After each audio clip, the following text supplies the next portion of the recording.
Brace yourselves, a crypto crash is being engineered by our governments. The Bank of England has launched a new consultation that would cap how much you can hold in systemic stablecoins denominated in sterling. So here's what is actually being proposed. The rules apply to sterling denominated stablecoins used for payments or settlement. Now, the proposed limits are £20,000 for individuals and £10 million for businesses, and issuers must back these coins with a specific mix of reserves up to 60% in short-term UK government debt and at least 40% in unremunerated central bank deposits. So at first glance, you might think this is easy to dodge, right? Just buy Tether or USDC.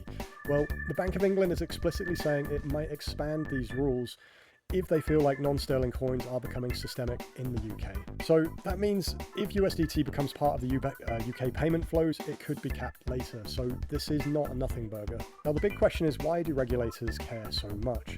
And the bottom line is that because moving deposits from banks into stablecoins reduces bank funding that supports lending, the Bank of England has warned that a fast shift into digital money could weaken the banking system and credit availability. And if issuers are forced to hold reserves mainly in government bonds and central bank deposits, then stablecoin liquidity will tighten. So less liquid reserves means wider spreads, slower arbitrage, and bigger shocks during stress, which is not good for crypto. So if the UK sets this precedent, other countries might adopt similar caps, and coordinated limits on stablecoin liquidity globally would squeeze market depth massively, and that makes it harder for traders to move in and out of positions and can accelerate market drops. If you were looking for a bear market catalyst, this is a contender, and regulators have already said that they can turn these limits on and off depending on perceived risk, and now that is perfect for news-based market manipulation. The game never stops, but whilst the rules are still being rewritten, there is time for upside, and that brings us on to today's sponsor. For UK users, MEXC are offering a new user gift. Deposit over $100 or 100 USDT via Fiat or P2P, then execute a futures trade of over $50 in value, and you will receive 15 USDT as an airdrop. That's not a voucher, that's real money. So you can check that out here.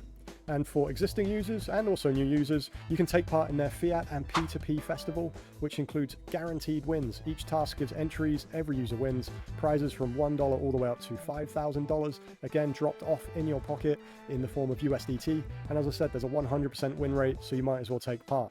But before you go, take a look at this from Ledger Payment Insights. The yellow box says the quiet part out loud. Crypto will be allowed for speculation and private payments, but it will never be allowed to replace national money. So liquidity may tighten, and the dream of decentralized money system is facing a serious ceiling. So subscribe for more deep dives. Join our trading community if you want to learn mechanical trading strategies that actually work.